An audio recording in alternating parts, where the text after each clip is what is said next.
हाँ जी, चलें फिर आगे। तो उसके बाद क्या है, यूआईएन, यूनिक आइडेंटिफिकेशन नंबर। देखिए, जो भी एंट्री होती है ई क्रेडिट लेजर में या ई कैश लेजर में, उसका क्या होता है, यूनिक आइडेंटिफिकेशन नंबर। ठीक है, क्या होता है, यूनिक आइडेंटिफिकेशन नंबर। अब जो भी एंट्री आपकी होती है ई क्रेडिट लेजर में, ठीक है, और ई कैश लेजर में, अगर उसकी कॉरस्पॉन्डिंग एंट्री कहाँ आ रही है, ई लिबिलिटी लेजर में। मान लीजिए कोई लिबिलिटी पे करने के लिए आपने कैश पे किया, तो ऑब्वियसली एंट्री दो जगह चलेगी, ई लिबिलिटी लेजर में, ठीक है, और ई कैश लेजर में। तो उन दोनों का यूनिक आइडेंटिफिकेशन नंबर सेम ही होगा। ठीक है। और उसके अलावा क्या है कि कोई और लिबिलिटी हम एक्स्ट्रा पे करते हैं, कि कोई और ट्रांजेक्शन आती है ई लिबिलिटी लेजर में, तो उसका जो यूनिक आइडेंटिफिकेशन नंबर है वो अलग होगा। ठीक है। तो सिंपल सी बात है कि कोई भी डेबिट होता है, कोई भी क्रेडिट होता है ई क्रेडिट लेजर में या ई कैश लेजर में, उसका एक क्या होता है, U I N, unique identification number. ठीक है, आपको याद रखना यूनिक आइडेंटिफिकेशन नंबर। और आप इसमें कंफ्यूज मत होना, जैसे कि जो बंदा रजिस्ट्रेशन के लिए अप्लाई करता है, तो वहाँ पे क्या मिलता है, G S T I N. ठीक है, और जो मल्टीनेशनल एजेंसीज होती हैं, इंटरनेशनल एजेंसीज होती हैं, ठीक है, वो अप्लाई करते हैं तो उन्हें क्या मिलता है, यू आई एन। ठीक है, रजिस्ट्रेशन के टाइम पे जो इंटरनेशनल एजेंसीज होती है उन्हें क्या मिलता है, यू आई एन। यहाँ पे यूनिक आइडेंटिफिकेशन नंबर नहीं है, यहाँ पे होता है यूनिक आइडेंटिटी नंबर। ठीक है, रजिस्ट्रेशन के टाइम पे जो इंटरनेशनल एजेंसीज होती हैं उन्हें मिलता है यूनिक आइडेंटिटी नंबर। ठीक है बेटा। और हम यहाँ बात कर रहे हैं कि जो ई क्रेडिट लेजर है या ई कैश लेजर है, ठीक है, वहाँ पे कोई भी डेबिट होगा या क्रेडिट होगा, तो उस डेबिट या क्रेडिट का एक क्या होता है, यूनिक आइडेंटिफिकेशन नंबर। ठीक है जी। तो ये जनरेट कैसे होता है, अपने आप कॉमन पोर्टल पे, यानी कि जीएसटी पोर्टल पे। ये कहते हैं कि U I N relating to discharge of any liability shall be indicated in the corresponding entry in the electronic liability register। जैसे हमने बताया, अब आप कोई लिबिलिटी डिस्चार्ज करते हो, तो ई लिबिलिटी रजिस्टर में तो उसकी एंट्री है ही है। ठीक है, और ई कैश लेजर या आपकी ई क्रेडिट लेजर में जो एंट्री है, ठीक है, अगर वो कॉरस्पॉन्डिंग एंट्री है, मान लीजिए आपने कोई लिबिलिटी डिस्चार्ज की है बाय यूटिलाइजिंग आईटीसी, यानी कि आपकी एंट्री क्या है, एक लिबिलिटी लेजर में आ गई और दूसरी क्रेडिट लेजर में आ गई। ठीक है, और दूसरा है कि आपने कोई लिबिलिटी डिस्चार्ज की है कैश में, ठीक है, तो एंट्री कहाँ आ गई, कैश लेजर में, और कहाँ चलेगी, लिबिलिटी रजिस्टर में। ठीक है, तो कॉरस्पॉन्डिंग एंट्री का यूआईएन सेम होगा। ठीक है। नेक्स्ट कहते हैं यूनिक आइडेंटिफिकेशन नंबर, यानी कि UIN shall be generated at the common portal for each credit in the electronic liability register for reasons other than those covered under sub rule 2। Simple सी बात है, जिसमें बताया स्टार्टिंग में कि क्या है कि ई लिबिलिटी रजिस्टर में जो ई क्रेडिट लेजर से या ई कैश लेजर से जो एंट्री आ रही हैं, उसका तो एक यूआईएन है ही अलग से। उसके अलावा ई लिबिलिटी रजिस्टर में कोई और एंट्री होती है, उसका क्या होगा, एक यूआईएन और होगा उसका अलग से। ठीक है, तो यूआईएन क्या है, यूनिक आइडेंटिफिकेशन नंबर। ये कॉमन पोर्टल ऑटोमेटिकली जनरेट करता है। ठीक है, ई कैश लेजर में, ई क्रेडिट लेजर में जो भी एंट्री होती है, डेबिट या क्रेडिट, उसका अपना एक यूनिक आइडेंटिफिकेशन नंबर होता है। ठीक है। चलिए, नेक्स्ट है जो हमने अब तक पढ़ा उसके बारे में कुछ बातें हैं और एक दो बातें एक्स्ट्रा हैं। पहली बात करते हैं ई चालान की। ठीक है, ये हमने पहले डिस्कस किया था। देखिए, जैसे मुझे मान लीजिए 10 लाख रुपए टैक्स पे करना है, 10 लाख रुपए क्या मुझे टैक्स पे करना है, तो पहले क्या होता है कि आपको जीएसटी पोर्टल पे जाना है, चालान जनरेट करना है। क्या करना है, चालान जनरेट करना है। जब आप चालान जनरेट करते हैं तो एक जनरेट होता है CPIN। ठीक है, क्या आता है, CPIN। CPIN का मतलब क्या होता है, कॉमन पोर्टल आइडेंटिफिकेशन नंबर। ठीक है, it is created for every challan successfully generated by the tax payer on common portal. Common portal पे जाके आप जब चालान आप क्या है भरते हो, ठीक है, तो क्या होता है, एक CPIN क्रिएट हो जाता है, कॉमन पोर्टल आइडेंटिफिकेशन नंबर। ये जो होता है ये जस्ट चालान को आइडेंटिफाई करने के लिए होता है। और इसकी जो वैलिडिटी है वो कितनी है, 15 डेज, मैंने बताया था। ठीक है, जब आप चालान भरते हो, ठीक है, तो उसकी वैलिडिटी कितनी होती है, 15 डेज की, कि आपको 15 दिन के अंदर भुगतान करना होता है। ठीक है, 15 डेज के अंदर आप पेमेंट नहीं करते तो आपका जो चालान होता है वो क्या हो जाता है, इनवैलिड हो जाता है। ठीक है, तो ये कहते हैं कि 14 डेज का होता है टू आइडेंटिफाई द चालान। ये चालान को जस्ट आइडेंटिफाई करने के लिए होता है। और उसकी जो वैलिडिटी है याद रखना, ठीक है, वो कितनी होती है, 15 डेज की। चालान की कह सकते हैं या CPIN, चालान कॉमन पोर्टल आइडेंटिफिकेशन नंबर। ठीक है, इसकी वैलिडिटी कितनी बेटा, 15 डेज की। अब आपने चालान भर दिया, तो 15 डेज के अंदर क्या करनी है आपने, पेमेंट। तो जब आप बैंक के थ्रू जब पेमेंट करते हो, बैंक के थ्रू जब पेमेंट करते हो तो क्या जनरेट होता है, CIN। चलान आइडेंटिफिकेशन नंबर। अब वो क्या है कि जो चलान जनरेट होता है उसके अंदर आ जाता है। ठीक है, जो कलेक्टिंग बैंक आपसे पैसे लेता है, पैसे कलेक्ट करता है, तो उस चलान में क्या आ जाता है, एक CIN भी आ जाता है। CPIN तो आ ही चुका है, वो क्या है, कॉमन पोर्टल आइडेंटिफिकेशन नंबर। जब पेमेंट की जाती है बैंक के जरिए तो CIN भी जनरेट हो जाता है, चलान आइडेंटिफिकेशन नंबर।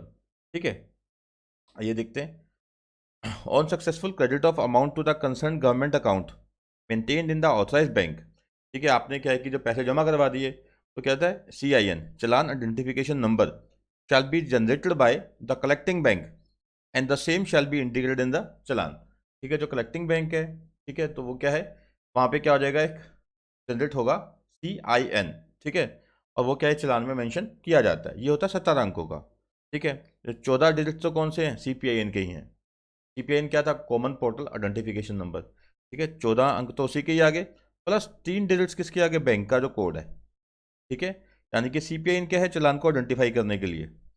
कौन से बैंक से भुगतान हुआ है, वो 3 डिजिट्स क्या है, बैंक कोड के आगे।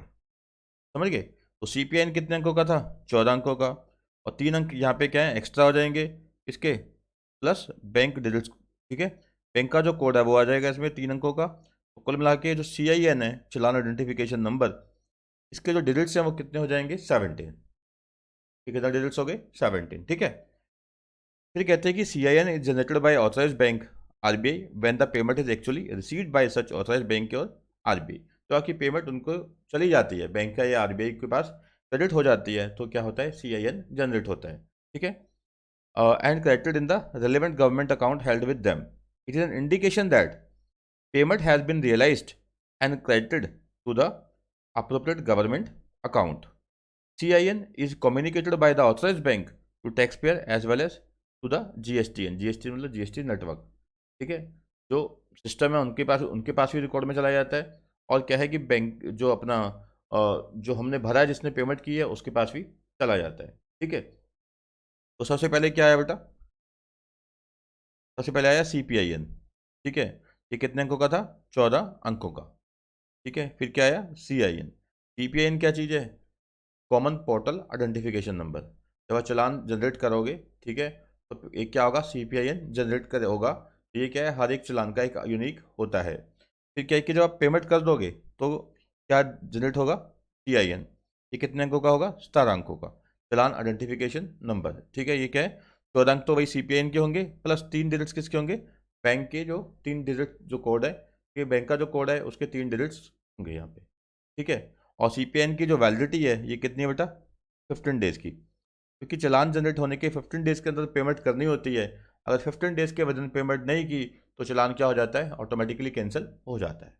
ठीक है बेटा, चलिए, पहले है ई चलान। आपसे कल को मान लीजिए पूछ लिया जाता है, ई चलान क्या है। अब इलेक्ट्रॉनिक चलान है, GST के पोर्टल पे जाएंगे। ठीक है, आपने जो भुगतान करना है टैक्स का, IGST का, CGST, UTGST जो भी है, ठीक है, वो हो गया। उसके अलावा जो माइनर है, देखो पेनल्टी है, इंटरेस्ट है, फाइन है, ठीक है, तो वो सारा क्या है कि आपने उस चलान में भर देना है कि आप कौन सा पेमेंट करना चाहते हो। E challan is the challan generated through GSTN portal. ठीक है, जो GST पोर्टल है उसके थ्रू ये जनरेट किया जाता है।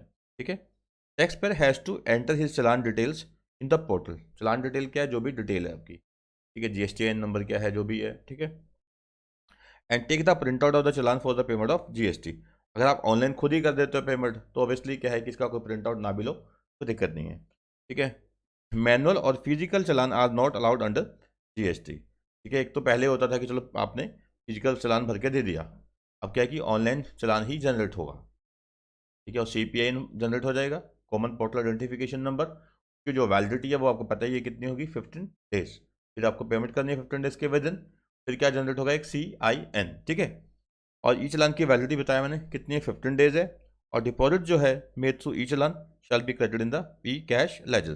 तो है ही है, 15 डेज में जो पेमेंट करनी है, आपने जो कैश जमा करवाना है, ठीक है, ऑनलाइन सिस्टम से या बैंक में जाके, अप टू 10,000 बैंक में जमा होता है, आपको पता है। ठीक है, तो सारा कहाँ ट्रांसफर हो जाएगा, ई कैश लेजर में। ठीक है, चलिए आगे चलते हैं। एक है BRN, ये आपके एग्जाम के लिए इतना रिलेवेंट नहीं है। ठीक है, BRN क्या है, stands for bank reference number, is given by the bank for a payment against challan. ठीक है, अब जब पेमेंट करते हो तो उसके अगेंस्ट क्या है कि BRN क्या है दिया जाता है, बैंक रेफरेंस नंबर, क्या बैंक रेफरेंस नंबर, ठीक है। और ये क्या है, it is given by bank for a payment against a challan, challan के अगेंस्ट आप पेमेंट करते हो तो आपको क्या है कि बैंक रेफरेंस नंबर मिलता है कि कौन से बैंक से आपकी पेमेंट हुई है, ठीक है। EEFPB ये क्या है, इलेक्ट्रॉनिक फोकल पॉइंट ब्रांच। अब ये एक तरह की जो ऑथराइज बैंक है उसकी ब्रांच है जिसके थ्रू आप पेमेंट कर सकते हो ऑनलाइन, ठीक है। These are those branches of authorise banks which are authorise to collect payment of GST. ये क्या है कि बैंक की वो बैंक जो ऑथराइज किए गए हैं जीएसटी डिपार्टमेंट द्वारा, जो क्या है जीएसटी कलेक्ट कर सकते हैं, ठीक है, उनकी ब्रांचेस हैं ये, ठीक है। Each authorise bank will nominate only one branch as its EFPB for pan India transaction. हर एक जो ऑथराइज बैंक है वो क्या है कि एक EFPB ब्रांच नॉमिनेट करेगा पैन इंडिया लेवल पे, ओनली वन ब्रांच, ठीक है, केवल एक ही ब्रांच नॉमिनेट करेगा। EFPB will have to open accounts under each major head. देखिए जो EFPB है, इलेक्ट्रॉनिक फोकल पॉइंट ब्रांच है, ठीक है, इसको क्या है कि हर एक हेड में क्या है कि अकाउंट खोलना पड़ेगा, हर एक हेड का अलग से अकाउंट खोलना पड़ेगा, और हर एक स्टेट गवर्नमेंट का अलग से अकाउंट खोलना पड़ेगा, हर एक स्टेट गवर्नमेंट का। मान लीजिए पंजाब जीएसटी है, हरियाणा जीएसटी है, दिल्ली जीएसटी है, तो हर एक जीएसटी का क्या है, हर एक स्टेट का अलग से जीएसटी खाता भी तो खोलना पड़ेगा। EFPB will have to open accounts under each major head for all governments. Any amount received by such EFPB towards GST will be credited to the appropriate account held by EFPB. For NEFT RTGS transactions, RBI will act as EFPB। ठीक है, जहाँ हम खुद transaction कर लेते हैं, ठीक है, हम खुद क्या है कि ट्रांजेक्शन कर लेते हैं NEFT से या RTGS से, ठीक है, तो वहाँ पे RBI क्या है EFPB का रोल अदा करेगा, ठीक है। EFPB क्या है, एक इलेक्ट्रॉनिक फोकल पॉइंट ब्रांच है जो ऑथराइज बैंक्स हैं, ठीक है, जो क्या है कि ऑथराइज बैंक्स हैं जो जीएसटी कलेक्ट कर सकते हैं, वो अपनी क्या है कि एक ब्रांच रख सकते हैं, एक फोकल ब्रांच जो क्या है जीएसटी कलेक्ट कर सकती हैं। ये एक पैन इंडिया लेवल पे एक बैंक की एक ही ब्रांच होगी, ठीक है, जो क्या है कि हर एक हेड का अलग से एक अकाउंट खोलती है। हेड क्या है, जो टैक्स लेने के जो हेड थे, ठीक है, IGST CGST SGST वगैरह, ठीक है। तो इतना ही है इसमें। तो इसमें मेन जो इंपॉर्टेंट चीज़ बेटा याद रखने वाली है वो है एक तो चलान। ई चलान क्या होता है, ई चलान क्या है, इलेक्ट्रॉनिक चलान, कि फिजिकल चलान मैनुअल चलान अलाउड नहीं है जीएसटी लॉ के तहत, ठीक है। और दूसरा क्या है कि ये ऑनलाइन सिस्टम पे ही क्या है जनरेट किया जाता है, जीएसटी पोर्टल पे। जब ये जनरेट किया जाता है तो पहले जनरेट होता है CPIN, common portal identification number, ये 14 अंकों का होता है, ठीक है। और फिर जब हम पेमेंट करते हैं तो क्या है कि एक जनरेट हो जाता है साथ में CIN, चलान आइडेंटिफिकेशन नंबर, वो होता है 17 अंकों का। 14 अंक तो वही होते हैं CPIN के, प्लस 3 अंक क्या है बैंक के जो कोड है उसका 3 अंक आ गया, ठीक है। ये इंपॉर्टेंट थोड़ा ध्यान रखना। और ये क्वेश्चन आपको पूछा जा सकता है कि जो चलान की वैलिडिटी है, CPIN की जो वैलिडिटी है वो कितनी है, 15 डेज, यानी कि चलान क्रिएट होने के 15 डेज के अंदर भुगतान करो तो चलान ऑटोमेटिकली कैंसिल हो जाएगा, ठीक है। चलिए नेक्स्ट, बढ़िया है, एग्जाम में पूछा जाता है, interest on delayed payment of tax. ठीक है, सीधी सी बात है, अगर पेमेंट में डिले होती है, टैक्स की पेमेंट में डिले होती है, तो जो इंटरेस्ट है वो ज़्यादा से ज़्यादा कितना चार्ज किया जाएगा, 18%, 18%, ठीक है, नॉट एक्सीडिंग 18% है, ठीक है, ज़्यादा से ज़्यादा कितना 18%, ठीक है। As may be notified by the government on the recommendation of council, ज़्यादा से ज़्यादा 18% चार्ज किया जा सकता है, बट फाइनली कैसे डिसाइड होगा, गवर्नमेंट डिसाइड करेगी on the recommendation of GST council. इस टाइम सरकारें हैं, पता है आपको, नहीं का तो जितना मर्जी आ जाए उनके पास कम ही है कि नहीं। तो क्या है, अब जो इस समय नोटिफाई कर रखा है मैक्सिमम रेट ऑफ इंटरेस्ट वो 18 ही कर रखा है, ठीक है, ज़्यादा से ज़्यादा कर कितना सकते हैं 18, कर भी कितना रखा है 18 ही कर रखा है, ठीक है। फिर कहते हैं इंटरेस्ट जो कैलकुलेट करना है वो कहाँ से करना है। देखिए आज अगर ड्यू डेट है पेमेंट करने की, अगर आज मान लीजिए 20 तारीख है, आज हमें टैक्स पे करना है तो नहीं पे किया तो कल से यानी 21 तारीख से टैक्स लगना शुरू हो जाएगा, ठीक है, और इंटरेस्ट लगना शुरू हो जाएगा।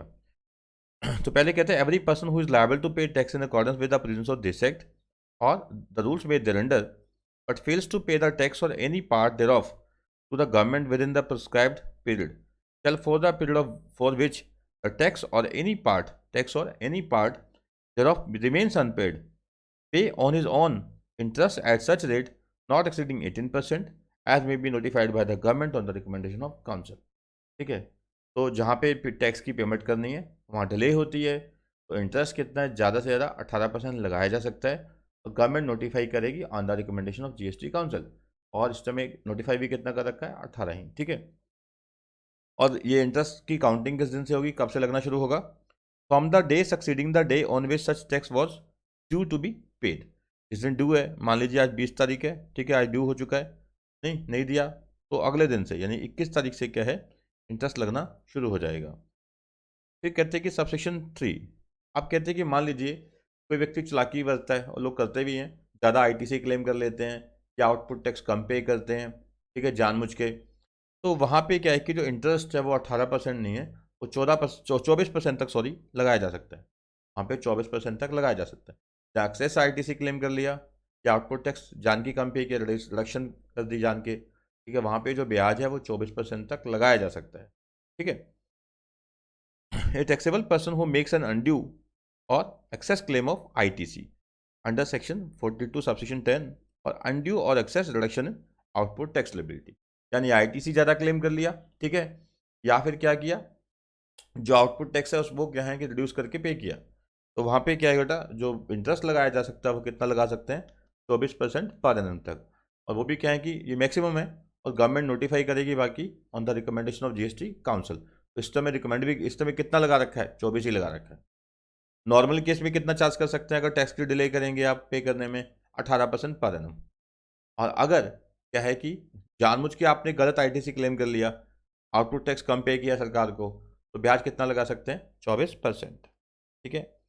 लेट पेमेंट ऑफ टैक्स, ये समरी बना दी मैंने, interest as notified by the government, notify कितना कर रखा है, वैसे कितना है कि recommendation of council but not exceeding 18, at present 18 ही नोटिफाई कर रखा है। और जो नेक्स्ट पढ़ा हमने, जहाँ पे अनड्यू आईटीसी क्लेम कर लिया या आउटपुट टैक्स कम पे किया, तो वहाँ पे इंटरेस्ट कितना लग सकता है, 24%, ज़्यादा से ज़्यादा, इस समय लगा भी कितना रखा है, 24 ही लगा रखा है, ठीक है।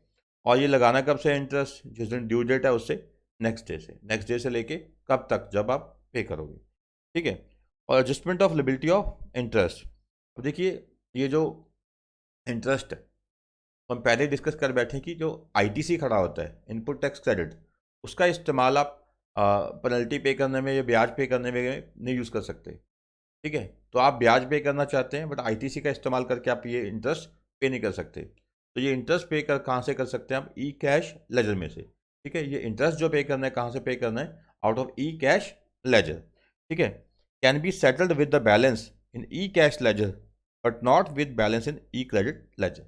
हम पहली बात कर चुके हैं कि आपने जो रिवर्स चार्ज मैकेनिज्म के अकॉर्डिंग जो टैक्स पे करना होता है, या कंपोजिशन लेवी वाला टैक्स है, या कोई पेनल्टी है, या जो इंटरेस्ट है, ठीक है, तो ये पे करने में क्या है कि आप आईटीसी का इस्तेमाल नहीं कर सकते, ठीक है। ये जो आइटम्स मैंने बताई, ये केवल कहाँ से पे कर सकते हैं, out of E cash laser, ठीक है। तो नेक्स्ट है 42 सबसेक्शन 10, 43 सबसेक्शन 10, ये जो आया था अभी कि कॉन्ट्रीब्यूशन करते हैं, यहाँ पे क्या है कि आप आईटीसी क्लेम करते हैं ज़्यादा, ठीक है, ये जो वायलेशन हमने बात की, इंटरेस्ट लगाया जाएगा 24%, यहाँ पे क्या है, 24% इंटरेस्ट लगाया जाएगा। ये कहाँ पे है, जहाँ पे क्या है कि आप जो आईटीसी का मैचिंग किया गया, आईटीसी का मैचिंग किया गया, तो आपने आईटीसी ज़्यादा क्लेम कर रखा है, पता लगा कि एक्चुअली में बनता कम था, क्लेम ज़्यादा कर लिया। या फिर क्या है कि आपने क्या किया, जब मैच किया गया तो आपने, जो बंदा था सामने वाला, उसने आईटीसी ज़्यादा क्लेम कर रखा है, बट आपने क्या है कि आपने लिबिलिटी सरकार को टैक्स ही पे कम किया है, तो पता लगा कि आपने आउटपुट टैक्स लिबिलिटी कम पे की है, ठीक है। तो दो केसेस में 24% वाला लगेगा, जहाँ पे क्या है कि इंटरेस्ट, जहाँ पे आईटीसी एक बंदे ने, सीपीएन ने ज़्यादा क्लेम कर रखा है, या फिर जो सप्लायर है उसने आउटपुट टैक्स कम दिखा रखा है सरकार को, ठीक है। वहाँ पे ब्याज कितना है, 24% पर एनम, क्लियर। तो नॉर्मल केस में अगर आप टैक्स की डिले करते हैं तो ब्याज लगेगा 18% पर एनम। अगर आप क्या है कि जानबूझ के या आईटीसी ज़्यादा क्लेम करते हैं, आउटपुट टैक्स कम पे करते हैं, प्रोडक्शन करके शो करते हैं, तो ब्याज कितना है, 24%, ठीक है। नेक्स्ट है बेटा सेक्शन 51। अब ये थोड़ा सा टेक्निकल सेक्शन है, थोड़ा ध्यान से समझ, यहाँ पे है क्या चीज़। यहाँ कहते हैं कि मान लीजिए एक सप्लायर, यहाँ पे कहते हैं एक सप्लायर गवर्नमेंट की किसी एजेंसी को या लोकल अथॉरिटी को, सेंट्रल गवर्नमेंट या स्टेट गवर्नमेंट की किसी एजेंसी को या कोई लोकल अथॉरिटी को कोई सर्विस देता है या गुड सप्लाई करता है, ठीक है। तो वहाँ पे कहते हैं कि जो लोकल अथॉरिटी है या जो गवर्नमेंट की कोई एजेंसी है, लोकल अथॉरिटी है, गवर्नमेंट की कोई एजेंसी है, कोई सप्लायर को पे करते हुए, पे करने से पहले 1% टीडीएस काटेगी, 1% टीडीएस काटेगी जो अमाउंट बनती है। ठीक है, जो अमाउंट बनती है, नेट जो अमाउंट बनती है, नेट ऑफ रिफंड है यानी कि, ठीक है, तो नेट अमाउंट पे क्या है कि 1% टीडीएस काटेगी, तो सरकार को जमा करा देगी महीना खत्म होने के 10 डेज के विद इन। ठीक है, दोबारा समझ लो, मैं आपको यहाँ समझाता हूँ थोड़ा सा, आप नोट कर लेना हल्का सा। हम बात किसकी कर रहे हैं, सेक्शन 51 की। में क्या क्या आएगा समझिए ध्यान से, ईजी है बिल्कुल।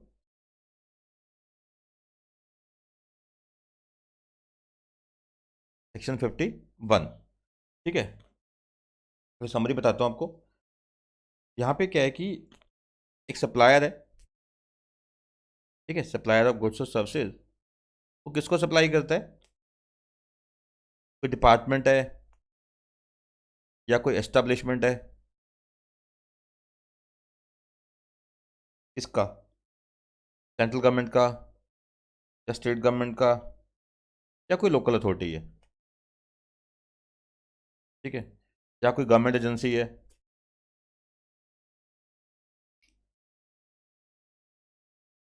सप्लायर क्या है, पेमेंट कर, सप्लाई करता है गुड्स और सर्विसेज किसको, department establishment of CG SG या लोकल अथॉरिटी या गवर्नमेंट एजेंसी। अब इस डिपार्टमेंट वगैरह ने क्या करना है, जब ये भुगतान करेंगे इसको, ठीक है, जब ये पेमेंट करेंगे इसकी सप्लाई की, तो 1% टीडीएस काटेंगे। और काटना कब है, जब वैल्यू ऑफ सप्लाई कितनी है, 2.5 लाख से ज़्यादा। नोट कर लो, ठीक है, मैं क्या कह रहा हूँ, यहाँ पे क्या है कि टीडीएस काटना है, याद रखना है कि वैल्यू ऑफ सप्लाई कितनी है, वैल्यू ऑफ सप्लाई कितनी है बेटा, मोर देन 2,50,000 टीडीएस काटेंगे ये, ठीक है, जो सप्लाई, ये जो रिसिपिएंट है कितना काटेंगे, 1% टीडीएस काट लेंगे जो भुगतान करना है, ठीक है। और ये याद रखना कि जब ये इस महीने में डिडक्शन हुई है, डिडक्शन हो जाएगी उस मंथ का जो एंड है, एंड ऑफ द मंथ, उसके 10 डेज में जो लोकल अथॉरिटी वगैरह ने टीडीएस काटा है विद इन 10 डेज, गवर्नमेंट को पे कर देंगे, ठीक है, पे amount deducted to government.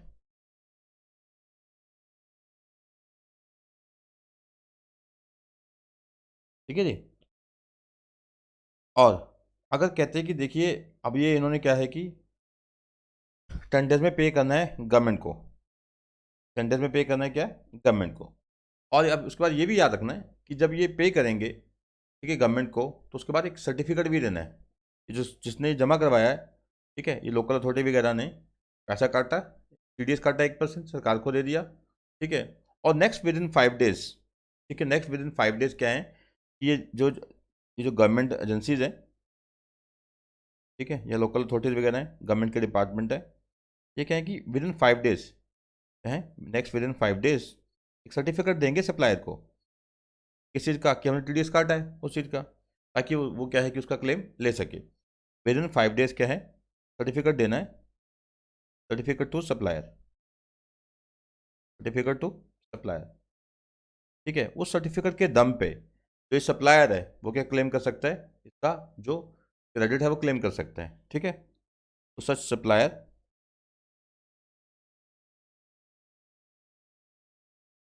Cal credit such TDS in is E cash ledger as per the rules, यहाँ याद रखना एज पर द रूल्स है, ई कैश लेजर। वैसे तो क्या डायरेक्ट एंट्री अलाउड नहीं है, बट यहाँ पे कहते हैं कि डायरेक्ट एंट्री अलाउड है, but as per the rules in is E cash ledger as per the rules, ठीक है। और ये एजेंसी अगर इसको सर्टिफिकेट नहीं देती तो पेनल्टी कितनी है यहाँ पे, 100 per day, 100 per day fine है, सर्टिफिकेट ना दिया 5 डेज में, और मैक्सिमम कितना है, 5,000, ठीक है। अब इस कॉन्सेप्ट को दोबारा समझिए। यहाँ क्या कहते हैं कि अगर एक गवर्नमेंट एजेंसी, ठीक है, गवर्नमेंट एजेंसी या गवर्नमेंट, सेंट्रल गवर्नमेंट या स्टेट गवर्नमेंट का कोई डिपार्टमेंट या कोई लोकल अथॉरिटी सप्लाईज लेती है किसी से, किसी भी रजिस्टर्ड पर्सन से सप्लाई लेती है, ठीक है, तो ये जो एजेंसी है या लोकल अथॉरिटी है, ये क्या है, या डिपार्टमेंट ऑफ गवर्नमेंट है, ये क्या है कि जब पेमेंट करेंगे सप्लायर को, अब उसकी वैल्यू वैल्यू याद रखनी है कि एक एक नंबर में क्वेश्चन ऐसे पूछ लिए जाते हैं, अगर वैल्यू क्या है कि 2.5 लाख से ज़्यादा है तो जो भी पेमेंट है, जितने भी पेमेंट है उसमें 1% TDS काटना है। ठीक है, और ये काट के जमा करवाना है सरकार के खाते में। करवाना कब है? जिस महीने में TDS काटा उस महीने के एंड से विद इन नेक्स्ट 10 डेज के अंदर, विद इन नेक्स्ट 10 डेज के अंदर। ठीक है, और जमा करवाने के बाद क्या है कि with in next 5 days certificate देना है सप्लायर को कि हाँ भाई हमने जमा करवा दिया। ठीक है, और वो जो सप्लायर है उस सर्टिफिकेट के दम पे पैसे क्या है कि ई कैश लेजर में क्रेडिट कर लेगा, ताकि वो अपनी लिबिलिटी जो भी पे करनी है कहेगा कि ई कैश लेजर में मैंने इतना जमा करवा रखा है। ई कैश लेजर में जो क्रेडिट करेगा तो ऑब्वियसली वो उसका इस्तेमाल कहाँ कर सकता है? कोई भी टैक्स या लिबिलिटी को पे डिस्चार्ज करने में। ठीक है, अगर ये सर्टिफिकेट ना दिया तो CPN ने, लोकल अथॉरिटी वगैरह ने, अगर ये सर्टिफिकेट ना दिया विद इन 5 डेज तो 100 पर डे उनको फाइन लगेगा, और ज़्यादा से ज़्यादा जो फाइन है वो कितना जा सकता है? 5,000। ठीक है, तो कोई हल्का सा कॉन्सेप्ट समझ आ गया होगा, हल्का क्या पूरा ही आ गया होगा। मेन यही चीज़ दिमाग में उठानी होती है, कल को एग्जाम में आ गया तो आप लिख दोगे।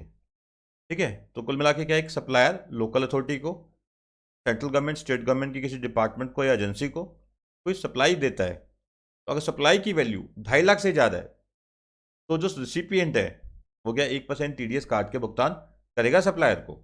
और वो जो TDS काटा है वो महीना ख़त्म होने के, इस महीने काटा है वो महीना ख़त्म होने के 10 डेज में गवर्नमेंट के खाते में जमा करवा देगा। ठीक है, और नेक्स्ट 5 डेज में क्या है कि वो सर्टिफिकेट दे देगा सप्लायर को। TDS का जो सर्टिफिकेट है वो दे देगा किसको? सप्लायर को। भैया जो आपने TDS काटा था उसका ये सर्टिफिकेट।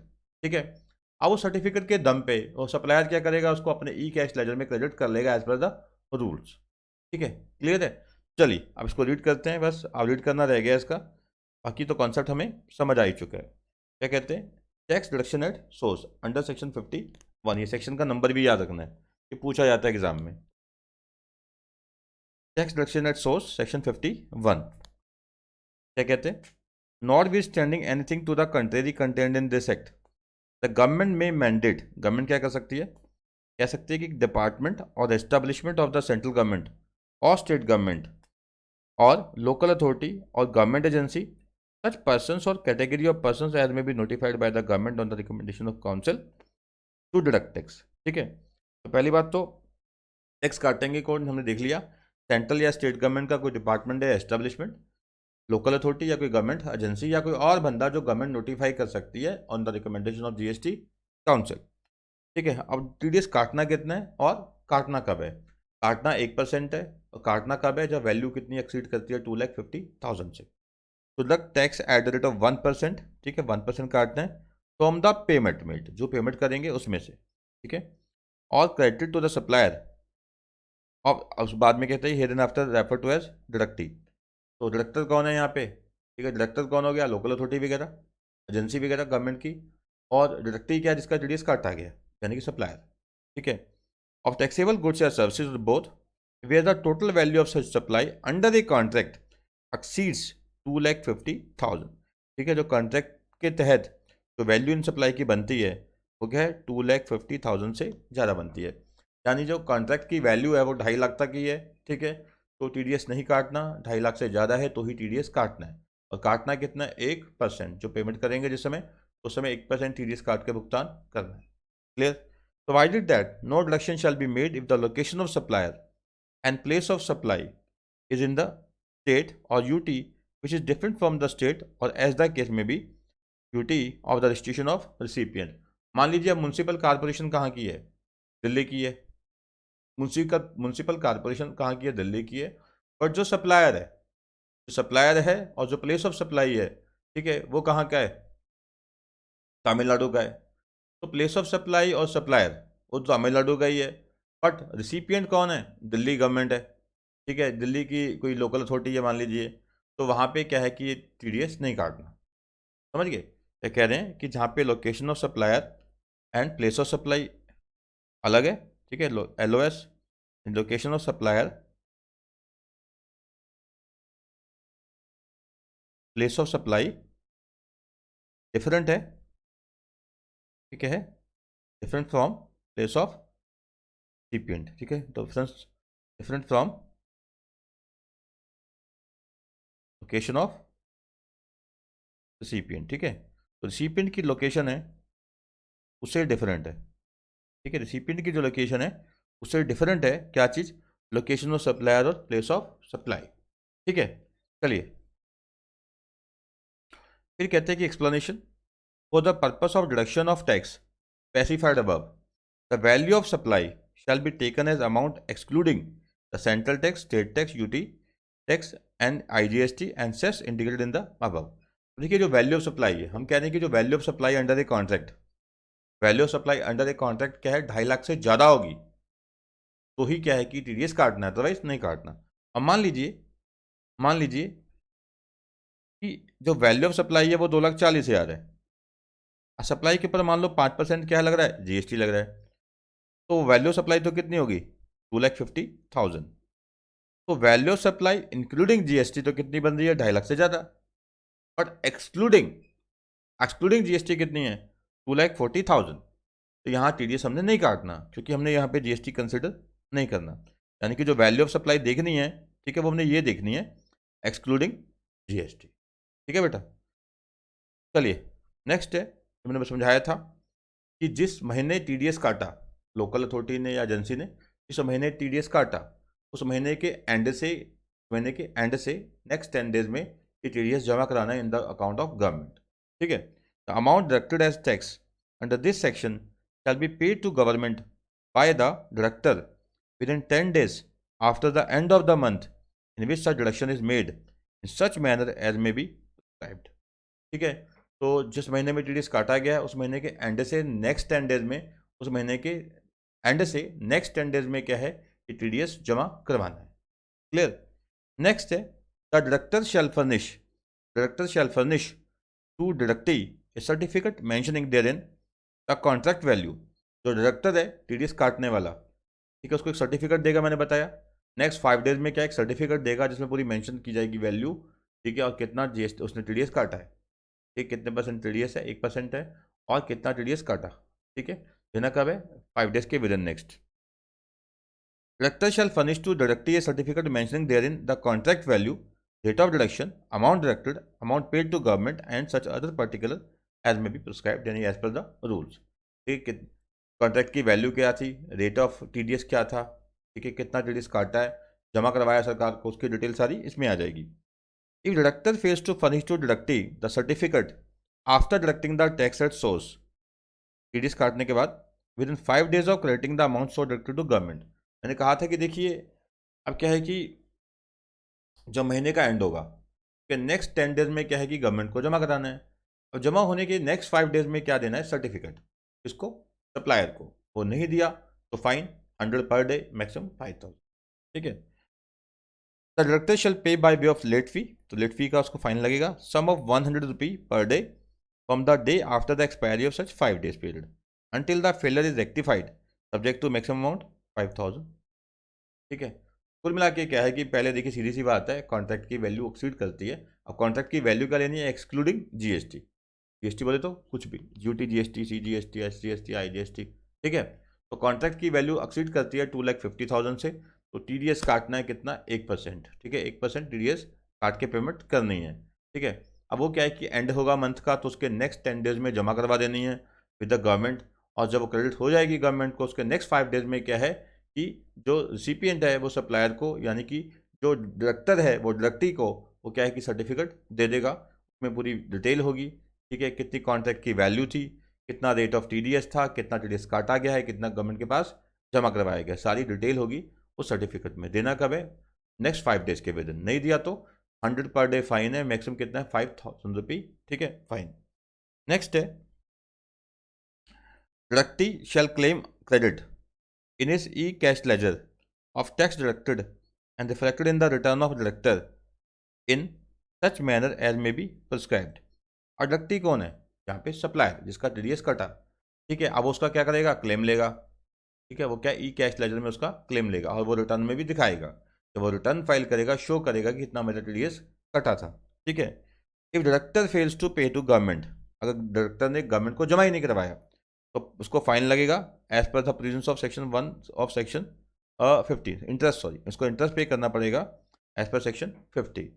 और कहते हैं कि determination of amount in default, अब वो जानबूझ के कर रहा है, कैसे है, ठीक है, अब वो कितना पेनल्टी लगेगी उसको, ठीक है, जो डिफॉल्ट किसने किया है, वो कैसे डिसाइड होगा कि देखना पड़ेगा ये केस सेक्शन 73 का है या 74 का है। 73 में क्या है कि जहाँ पर डिफॉल्ट है वो जानबूझ के नहीं किया, विद द बैड इंटेंशन नहीं था। 74 तो लगता ही वहाँ पे है जहाँ पे क्या है, फ्रॉड है, सप्रेशन ऑफ फैक्ट्स है, ठीक है, मिसविजेंस है, जहाँ पे जानबूझ के क्या है कि ये चोरी की गई है, ठीक है। तो वहाँ पे 73 सॉरी 74 लग जाता है, अदरवाइज इंटेंशन नहीं था बैड, तो वहाँ लगता है 73। नेक्स्ट है रिफंड टू द डायरेक्टर और dietary arising on account of excess or erroneous deduction shall be dealt with in accordance with the provisions of section 54। अगर मान लीजिए ज़्यादा TDS कट गया और जमा भी हो गया, अब जो रिफंड देना बनता है, ठीक है, डायरेक्टर को या डायरेक्टरी को, कि जेब में से गया पैसा वो, ठीक है, तो वो रिफंड की प्रोविजंस के अकॉर्डिंग होगा। रिफंड का जो सेक्शन है वो 54 है, ठीक है। ये कहते हैं provided that no refund to director shall be granted with the amount directed has been credited to the electronic cash ledger of deductee. अब डायरेक्टली उसका क्लेम ले बैठा है ई कैश लेजर में, डायरेक्टली उसका क्या है, क्लेम ले बैठा है ई कैश लेजर में, तो काहे का रिफंड, ठीक है। ई कैश लेजर में अगर वो उसका क्लेम नहीं ले रहा, ठीक है, तो ठीक है, उसका रिफंड किया जा सकता है अगर क्या है कि हाँ भी ये पैसा ज़्यादा गलती से जमा हो, ठीक है जी। तो आपको ओवरऑल ये 51 तो समझ आ गया होगा। फिर एक बार रिपीट कर देता हूँ, क्या है कि जहाँ पे सप्लायर सप्लाई करता है लोकल अथॉरिटी को, सेंट्रल या स्टेट गवर्नमेंट की कोई एजेंसी को या डिपार्टमेंट को, ठीक है, या फिर क्या है कि कोई ऐसा कोई व्यक्ति जो नोटिफाई किया गया है गवर्नमेंट द्वारा on the recommendation of GST council, on the recommendation of GST council. तो जो रिसिपिएंट है जो टैक्स पे करेगा सप्लायर को, वो क्या है कि 1% TDS काट के पे करेगा, और जो कलेक्ट करेगा, ठीक है, टीडीएस काटेगा, वो at the end of the month से नेक्स्ट 10 डेज में क्या है कि गवर्नमेंट को पे कर देगा, गवर्नमेंट को क्या है पे कर देगा, ठीक है। और नेक्स्ट 5 डेज में क्या है वो सर्टिफिकेट देगा किसको, डायरेक्टी को, यानी सप्लायर को। नहीं दिया तो 100 पर डे फाइन है, मैक्सिमम कितना है 5000 रुपीज तक, ठीक है। नेक्स्ट है 52। अब जो सेक्शन 52 है, ठीक है, ये किस डील करता है, कलेक्शन ऑफ टैक्स सोर्सेज से। मतलब यहाँ पे है क्या, यहाँ पे देखिए, अब आप जैसे मेरे जैसे लोग फ्लिपकार्ट अमेजोन का इस्तेमाल करते हैं, उनके जरिए खरीदने में नहीं, सामान बेचने में। तो जो सप्लायर क्या है कि ई कॉमर्स ऑपरेटर के थ्रू, इसी के थ्रू सामान बेचते हैं अपना, ठीक है। फ्लिपकार्ट पे लोग माल बेचते हैं, अपना गुड्स बेचते हैं, या अमेजोन पे बेचते हैं। तो कहते हैं कि जो अमेजोन है, फ्लिपकार्ट है, ठीक है, तो जो भी वो पेमेंट होती है वो कलेक्ट कौन कर रहा होता है वहाँ पे, तो सामान बिकता है तो पेमेंट कौन कलेक्ट करता है, अमेजोन या फ्लिपकार्ट। वो अपनी कमीशन काटते हैं और वो क्या है, वो पे कर देते हैं हमें, है क्या नहीं। अब कहते हैं कि जो पेमेंट वो कलेक्ट करेंगे, नेट ऑफ रिफंड, जो पेमेंट कलेक्ट करेंगे अमेजोन वाले या फ्लिपकार्ट वाले, नेट ऑफ रिफंड, उस पर वो क्या है कि 1% TCS, 1% TCS कलेक्ट कर लेंगे किससे, सप्लायर से, और गवर्नमेंट को जमा करवा देंगे। मेन इसका कारण क्या है कि मान लीजिए मैंने गुड्स बेची अमेजोन पे 10 लाख रुपए की, ठीक है, अमेजोन वालों ने तो दिखा दिया कि हाँ भी रिटर्न भरी कि 10 लाख की ये सेल हुई है इस सप्लायर के जरिए, ठीक है, बट मैंने दिखाई है 5 लाख की सेल, मैंने गिनती की 5 लाख की सप्लाई दिखाई है, तो वो क्या है, घोटाला, यानी कि वहाँ पे क्या है, टैक्स की चोरी।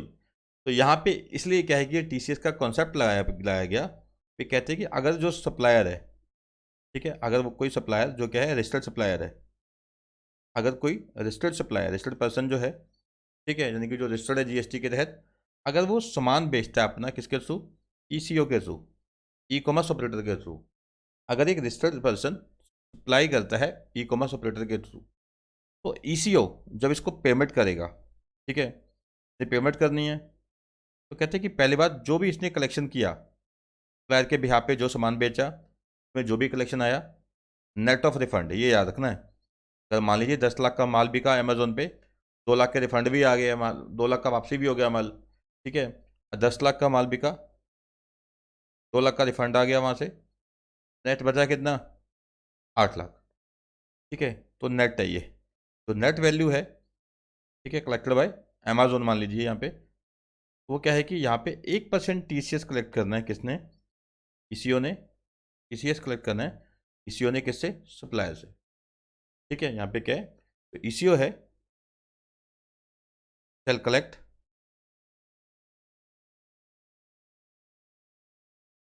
is from supplier at rate of 1%, ठीक है।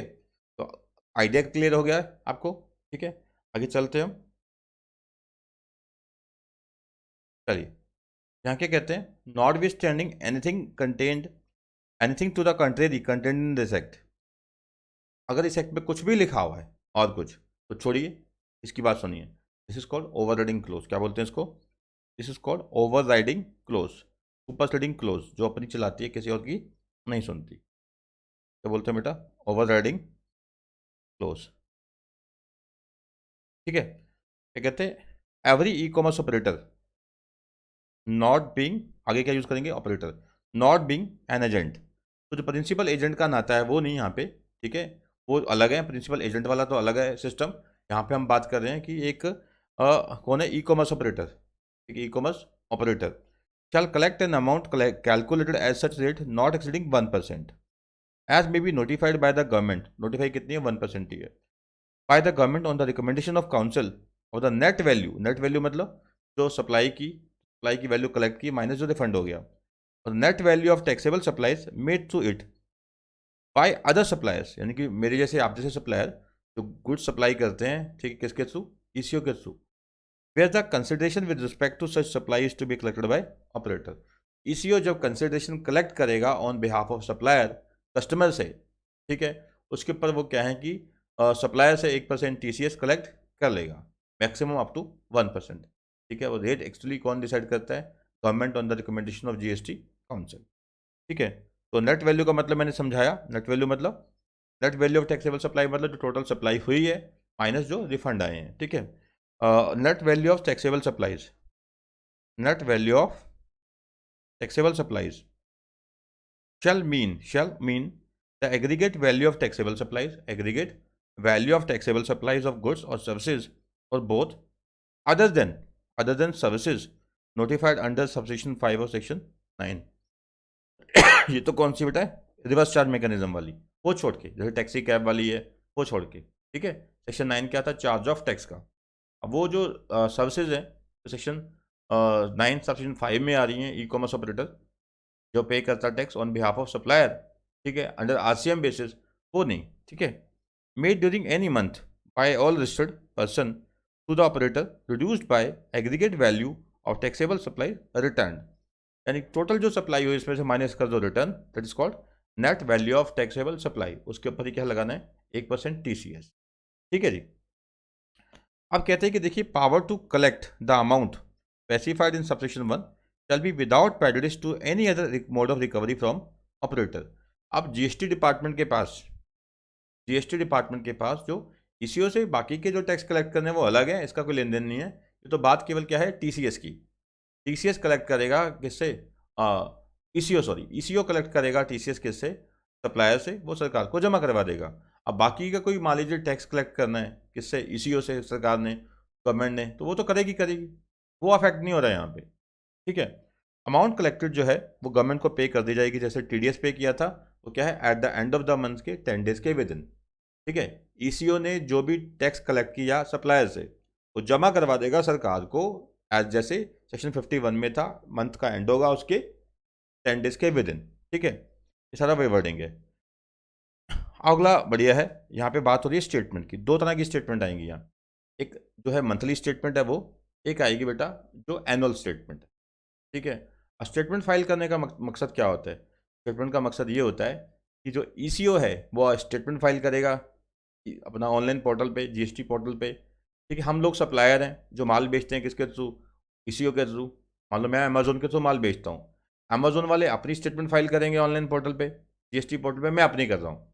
अब अमेजोन दिखा रहा है कि मैंने माल बेचा 12 लाख का, मेरा जदीप का जो माल बेचा 12 लाख का बेचा, और मैं जो दिखा रहा हूँ रिटर्न GST पोर्टल पे मैं लिखा रहा हूँ 8 लाख की, तो 4 लाख का क्या आ गया? मिसमैच। है कि नहीं? 4 लाख का क्या आ गया? मिसमैच। ठीक है, तो यहाँ डिपार्टमेंट क्या अपनी कार्रवाई करेगा। ठीक है जी। एवरी ऑपरेटर मतलब मेन यही है कि कोई टैक्स जो है वो ज़्यादा क्लेम ना, मतलब कि कोई कम शो ना कर जाए, टैक्स की लायबिलिटी जो है वो पूरा पे करे। अब मान लीजिए मैंने टैक्स पे ही कम किया, है कि नहीं, तो वो सारा पकड़ना है हमें डिपार्टमेंट ने। Every operator यानी ECO who collects the amount specified in subsection 1 shall furnish a statement electronically containing the details of outward supply of goods or services or both effected through it। यानी ECO जो भी supply करेगा goods की, services की, या दोनों की, इसके थ्रू। ठीक है, यानी कि जो ECO करेगा सप्लायर की, ठीक है, including the supplies of goods और services both return through it. अब जो सप्लाई की माइनस रिटर्न, ठीक है, वो सारी डिटेल क्या है, देनी है किसको, डिपार्टमेंट को, किसने, ईसीओ ने, स्टेटमेंट में। And the amount collected under subsection 1 during a month in such form and manner as may be prescribed within 10 days after the end of such month। ठीक है, तो क्या है, और जो स्टेटमेंट फाइल करनी है वो भी क्या है कि एक तो पेमेंट करनी है वो भी 10 डेज के विदिन है जो कलेक्ट की थी, और जो स्टेटमेंट फाइल करनी है वो भी क्या है, at the end of the month से 10 डेज के विदिन। ठीक है, पेमेंट भी याद रखना। ठीक है, पेमेंट क्या है,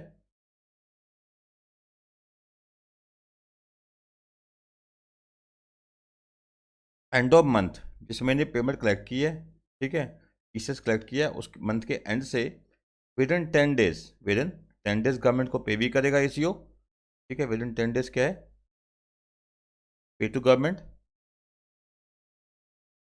ठीक है, प्लस क्या है, जो स्टेटमेंट फाइल करनी है। ठीक है, स्टेटमेंट जो फाइल करनी है, सारी की सारी डिटेल होगी उसमें, क्या है कि जो सप्लाई जो की है उसने ऑन बिहाफ ऑफ सप्लायर, ठीक है, ईसीओ ने, प्लस जो रिफंड आया है, रिटर्न आई, सॉरी, जो क्या है रिटर्न आई है। फिर है कि every operator who collects the amount specified in subsection 1 shell furnish an annual statement. अब ये एनुअल स्टेटमेंट कैसे फाइल होनी है, 31 दिसंबर तक, अगले साल की 31 दिसंबर तक। ठीक है, every operator who collects the amount specified in subsection 1 यानी 1% जो कलेक्ट की है, shall furnish an annual statement, shall furnish an annual statement electronically containing the details of outward supply of goods or services or both effected through it, including the supplies of goods or services or both returned through it, and the amount collected under said subsection during the financial year। पूरे financial year में कितनी amount collect की है, in such form and manner as may be prescribed यानी as per rules before the 31st day of December following the end of such financial year. यानी कुल मिला के क्या है कि दो दो रिटर्न फाइल करनी है, दो स्टेटमेंट। एक तो क्या है कि मंथली है जो at the end of the month से 10 डेज के विद इन जमा करवानी होती है। ठीक है, और दूसरा क्या है, एनुअल स्टेटमेंट।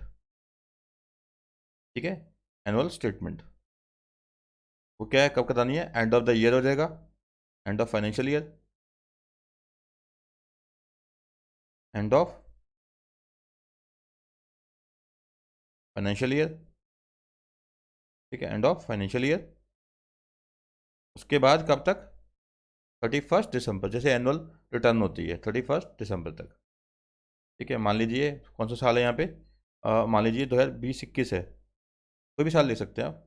ठीक है, उसके बाद 31 दिसंबर 2021 तक। ठीक है जी, चलिए, if any operator after furnishing a statement under subsection 4 discovers that any omission or incorrect particulars therein other than as a result of scrutiny, audit, inspection, enforcement activity by tax authorities, he shall rectify such omission or incorrect particulars in the statement to be furnished for the month during which such omission or incorrect particulars are noticed, subject to payment of interest as specified in subsection 1 of section 50। अब मान लीजिए e commerce operator ने क्या है कि पिछले महीने की जो एनुअल मंथ जो स्टेटमेंट थी वो भेज दी है। ठीक है, टीसीएस जो जमा कराना करा दिया, बाद में अगले महीने जाके पता लगा है तो कम जमा हो गया, गलती होगी, एरर होगी, उस एरर को क्या है कि वो रेक्टिफाई करेगा। और क्या है कि जो नेक्स्ट उस जिस महीने की में एरर मिली, जिस महीने में एरर मिली है, उस महीने की जब वो रिटर्न उस महीने की स्टेटमेंट जब फाइल करेगा, उस स्टेटमेंट में वो रेक्टिफिकेशन कर लेगा। अब मान लीजिए ये महीना चल रहा है, मान लीजिए सितंबर का। ठीक है, तो सितंबर का महीना चल रहा है मान लीजिए, तो पिछले जून में गलती हुई थी हमसे। ठीक है, जून में गलती हुई थी। ठीक है, तो जून सितंबर में पता लगी, तो सितंबर के जब स्टेटमेंट जाएगी, यानी कि अक्टूबर की 10 तारीख तक तो स्टेटमेंट जानी है सितंबर की, उसमें क्या है रेक्टिफिकेशन कर ली जाए। अब मान लीजिए कुछ टैक्स जो है, जो टीसीएस है वो कम जमा हुआ था, तो एक्स्ट्रा जमा करा दिया जाएगा जो कम जमा हुआ था विद इंटरेस्ट। ठीक है, सिंपल है बिल्कुल। तो वाई डिड दैट, ये मैक्सिमम कब तक रेक्टिफिकेशन कर सकते हैं, मैक्सिमम रेक्टिफिकेशन कब तक कर सकते हैं, जब फाइनेंशियल ईयर खत्म हो जाएगा, उसके आगे आने वाले टाइम में जो सितंबर आएगा अगले साल, सितंबर की जो ड्यू डेट होगी या actual date of filing of annual return. ठीक है, तो कहते हैं कब तक ये रेक्टिफिकेशन सही कर सकते हैं कि due date for furnishing of statement for the month of September following the end of financial year, actual date of furnishing of relevant annual statement whichever is earlier. अब एनुअल स्टेटमेंट की last date क्या है, 31 दिसंबर। ये similar बेटा वैसे ही हो गया जैसे आईटीसी का होता है, input tax credit under section 16। वो तो कब तक क्लेम कर सकते हैं हम? वो भी ऐसे ही होता है कि एनुअल रिटर्न जब एक्चुअली फाइल की जाएगी, actual date of filing of annual return, और क्या है वहाँ पे जो साल खत्म होगा उसके बाद जो सितंबर आएगा उसकी जो ड्यू डेट है, सितंबर की ड्यू डेट क्या होगी यहाँ पे 10 अक्टूबर। ठीक है, यहाँ पे सितंबर की ड्यू डेट क्या होगी कि 10 दिन के अंदर पे करना होता है ना, यहाँ पे टीसीएस का पे करना है 10 दिन के अंदर। तो यहाँ पे क्या है कि सितंबर की जो ड्यू डेट है टीसीएस जमा करवाने की वह 10 तारीख अगले महीने की, 10 अक्टूबर। और या फिर एक्चुअल जो फाइल की जाएगी एनुअल स्टेटमेंट, ठीक है, विच एवर इज अर्लियर तक क्या है इस रेक्टिफिकेशन को किया जा सकता है। ठीक है, फिर कहते हैं कि supplier who has supplied the goods और सर्विसेज और both through the operator shall claim credit in his electronic cash laser. अब जैसे सप्लायर है, ठीक है, उसकी जेब में से तो क्या चला गया, एक तरह का टीसीएस चला गया, पैसे चले गए। और जैसे टीडीएस में हमने किया था सेक्शन 51 में, तो जो सप्लायर था वहाँ पे वो क्या करता था कि सप्लायर जो था वो क्या करता था कि जो भी टीडीएस उसका कटा वो क्या करता था ई कैश लेजर में क्रेडिट कर लेता था। सिमिलरली जिसकी जेब में से टीसीएस गया, यानी ई कॉमर्स ऑपरेटर ने टीसीएस कलेक्ट कैसे कर लिया सप्लायर से, तो सप्लायर क्या करेगा इसको अपने ई कैश लेजर में क्रेडिट कर लेगा as per the rules. Same wording यहाँ पे चल रही है जैसे टीडीएस में थी। ठीक है, अब कहते हैं कि अब ये बढ़िया है, अब जो डिटेल सबमिट की है, फर्निश की है, ठीक है, जो मंथली स्टेटमेंट जा रही थी एनुअल स्टेटमेंट की, by the every operator shall be matched. अब वो सिस्टम ऑटोमेटिकली मैच करता है with the corresponding details of outward supply. मैंने सप्लाई कितनी दिखाई, 6 लाख की। अमेजोन ने दिखाया कि जगदीप का जो सामान बिका है वो तो 10 लाख का बिका है कि नहीं, वो मैच करेगा system. Furnished by the concern supplier registered under this act in such manner and within such time as may be prescribed. तो कब तक ये सिस्टम इनका ऑनलाइन जीएसटी पोर्टल ये ऐसा मैचिंग कर सकता है, कब तक गलती निकाल के दे सकता है? ठीक है, ये एज पर द रूल्स है। जहाँ पे कहते हैं कि मान लीजिए अब जो अब मैंने जो सप्लाई दिखाई और सप्लायर ने, और जो ऑपरेटर ने जो दिखाया है कि उनके थ्रू जो सामान बिका वो डिफरेंट है।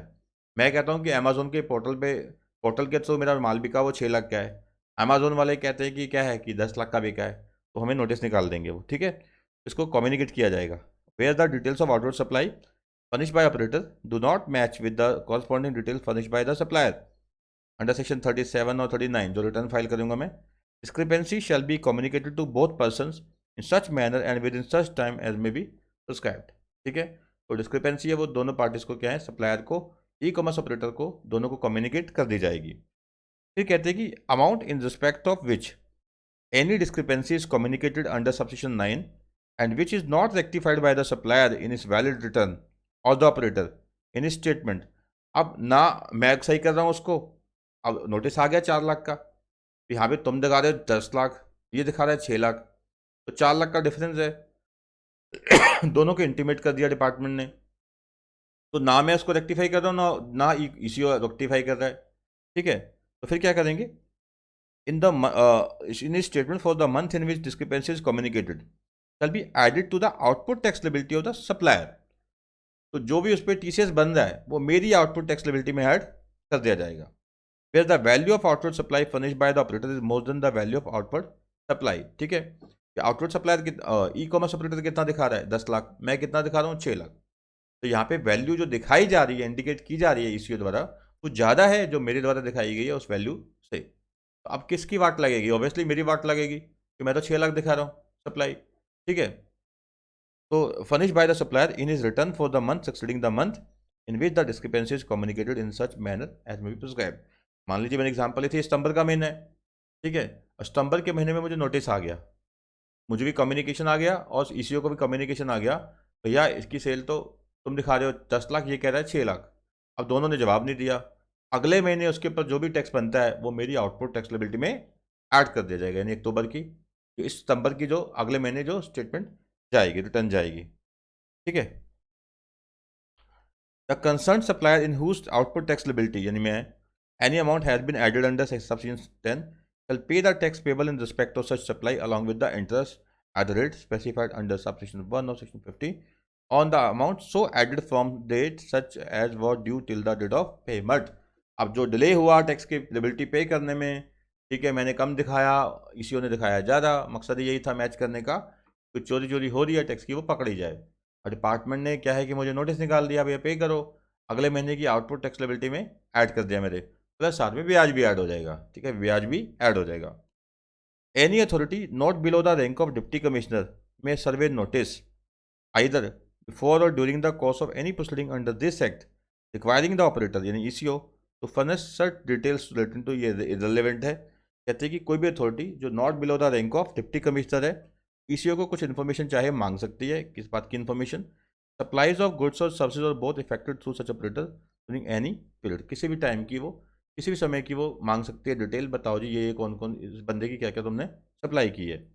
और stock of goods held by suppliers making supplies through such operator in the godowns और warehouses by whatever name called manage by such operator and declared as additional place of business by such suppliers. ठीक है, तो जो operator के godowns में जो माल पड़ा हुआ है सप्लायर का, ठीक है, तो वो सारा क्या है कि डिटेल मांग सकते हैं ईसीओ से। कौन? जो ऑफिसर है not below the rank of deputy commissioner. फिर कहते हैं कि every operator on whom a notice has been served shall furnish the required information within 15 working days of the date of service of notice। ठीक है, तो जो भी information मांगी गई है ईसीओ से, तो वो क्या है कि 15 डेज के विद इन वो इन्फॉर्मेशन दे देगा जो ऑफिसर ने इन्फॉर्मेशन मांगी है। ठीक है, अब जो इन्फॉर्मेशन नहीं दी तो क्या है कि वहाँ पेनल्टी लगेगी कितनी? 25,000 रुपीज़। 25,000। तो कहते हैं कि जो कंसर्न सप्लायर वर्ड लिखा है जगह जगह पे, मतलब जो सप्लाई कर रहा है ईसीओ के थ्रू गुड्स या सर्विसेज। तो देखिए कुल मिला के क्या है कि अगर हम बात करें सेक्शन 51+2 की, 51 तो डील किससे किया? ठीक है, टीडीएस से। और 52 किससे डील किया? टीसीएस से। ठीक है, और यहाँ पे कितना था? 1%। यहाँ भी कितना है? 1%। यहाँ पे वैल्यू का चक्कर था, 2.5 लाख से ज़्यादा है तो ही टीडीएस कटेगा, बट यहाँ पे कुछ नहीं है ऐसा। ठीक है, और यहाँ पे क्या था कि कोई सप्लायर है जो क्या है कि सप्लाई किसको देता है? लोकल अथॉरिटी वगैरह को। लोकल अथॉरिटी थी या कोई डिपार्टमेंट था, ठीक है, एस्टेब्लिशमेंट थी किसकी? गवर्नमेंट की। ठीक है, बट यहाँ पे क्या है कि सप्लायर है, माल बेचता है किसके थ्रू? ईसीओ के थ्रू। ठीक है, थ्रू ईसीओ। यहाँ पे ईसीओ को नहीं बेच रहा, बेच तो कस्टमर को ही रहा है, हम आम बंदे को, पर किसके थ्रू बेच रहा है? ईसीओ के थ्रू। ठीक है, तो यहाँ पे था कि लोकल अथॉरिटी जब पेमेंट देगी सप्लायर को तो 1% टीडीएस काटेगी। ठीक है, तो यहाँ पे क्या है कि ईसीओ जब पेमेंट कलेक्ट करेगा कस्टमर से, ठीक है, पेमेंट करना है किसको? सप्लायर को उसने अपनी कमीशन काट के। तो कहता है जो भी पेमेंट कलेक्ट करेगा उसके ऊपर एक क्या है 1% टीसीएस कलेक्ट कर लेगा ईसीओ किससे? सप्लायर से। ठीक है, और यहाँ पे था कि जो भी क्या है कि पेमेंट टीडीएस काटेगा e commerce operator, sorry local authority, under section 51 local authority जो भी टीडीएस काटेगी या कोई डिपार्टमेंट ऑफिस ऑफ गवर्नमेंट, ठीक है, तो क्या है कि एंड ऑफ मंथ के 10 डेज के विद इन 10 डेज वो जमा करवा देगी क्या? पे टू गवर्नमेंट। ठीक है, और यहाँ पे क्या है? ऐसे ही सेम है, एंड ऑफ मंथ के टीसीएस कलेक्ट किया है ईसीओ ने सप्लायर से, वो एंड ऑफ मंथ के क्या है? 10 डेज के विद इन 10 डेज। ठीक है, पे कर देगी किसको? गवर्नमेंट को। ठीक है, और यहाँ पे क्या है? और दो प्रकार की स्टेटमेंट है यहाँ पे एक्स्ट्रा, ठीक है, याद रखना। एक स्टेटमेंट है जैसे जिस महीने में वो टीसीएस कलेक्ट किया उस महीने के एंड से अगले 10 दिन में क्या है वो स्टेटमेंट दी जाएगी कि कितनी वैल्यू ऑफ सप्लाई थी, कितना टीसीएस था। ठीक है, कुछ है। और एक है एनुअल स्टेटमेंट। अब एनुअल स्टेटमेंट जो फाइल करनी है ये सिंपल है। ये कहते हैं कि जिस साल की ये एनुअल स्टेटमेंट है, तो मान लीजिए 19-20 की, ठीक है, या 20-21 कुछ भी मान सकते हो। इस साल के बाद जो सितंबर 2020 आएगा, उस सितंबर 2020 की जो स्टेटमेंट फाइल करने की डेट होगी, यानी कि 10 अक्टूबर अगले महीने की, या जिस दिन एक्चुअली एनुअल स्टेटमेंट फाइल की जाएगी, ठीक है, या फिर इस महीने की ड्यू डेट, ठीक है, यानी कि वो आ जाएगी 10, आपकी आएगी बेटा 10 अक्टूबर।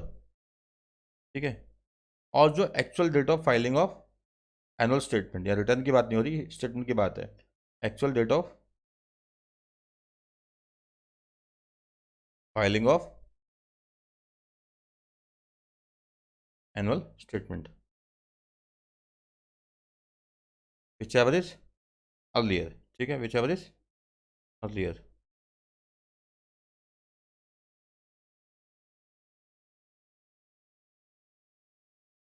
ठीक है जी। तो ये मोटा मोटा डिफरेंस था किसमें, सेक्शन 51 एंड 52 में। ठीक है, 51 किससे डील करा, ठीक है, TDS से, और 52 किससे करा, TCS से। तो मेन मेन पॉइंट आते हैं, वो आते हैं किस रिगार्डिंग एक टॉपिक। 51 किससे डील करता है, TDS से। 52 किससे डील करता है, TCS से। और दोनों में रेट कितना है, 1%, 1%। ठीक है, और वैल्यू का जो लोचा है वो किसमें, TDS में 2.5 लाख से ज़्यादा है, तो है कि नहीं। तो वैसे ये क्वेश्चन जो पूछा जाएगा वो एक एक नंबर के तरीके से पूछे जाते हैं, सिंपल सिंपल। ठीक है, वो आप अच्छे से इसको देख लेना। नेक्स्ट है 53, इसको काट दीजिए, आपने ये नहीं करना। खाल स्टडी करना चाहे कर सकते हैं, इररिलेवेंट है बिल्कुल, मैं नहीं कराना। ठीक है, तो ये चैप्टर आपको मेरे ख्याल से अच्छे से समझ आया होगा।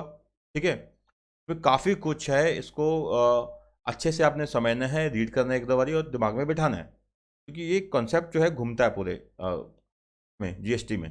ठीक है, अब पेमेंट करनी होती है, ठीक है, कहाँ से करनी है, ई क्रेडिट लेजर से कर सकते हैं टैक्स की आप, और ई कैश लेजर में से। अब जो इंटरेस्ट पेनल्टी है वो तो केवल कहाँ से कर सकते हैं आप, ई कैश लेजर से कर सकते हैं, उसमें आप क्या है ITC का इस्तेमाल नहीं कर सकते। ठीक है, तो काफ़ी कुछ था बेटा इसमें, चालान कैसे भरना है, ठीक है, और CPIN जनरेट हो जाएगा। ठीक है, कॉमन पोर्टल आइडेंटिफिकेशन नंबर चालान भरेंगे तो। उसके बाद फिर CIN था, चालान आइडेंटिफिकेशन नंबर। जब क्या है कि आप पेमेंट कर देते हो तो बैंक जो कलेक्टिंग बैंक है उसका एक नंबर होता है, 17 अंकों का होता है CIN, 14 अंकों का तो CPIN हो गया। ठीक है, 17 अंकों का क्या होता है, CIN होता है, 14 अंक तो CPIN के हैं, और 3 किसके होते हैं, बैंक के जो कोड हैं उसके जो 3 डिजिट्स होते हैं। ठीक है, तो काफ़ी कुछ था इस चैप्टर में सीखने को, तो ध्यान ये रखना है कि इसको अच्छे से पढ़िए और एक बार फिर लास्ट में जाके रिवाइज कर लीजिए। ठीक है, थैंक यू बेटा।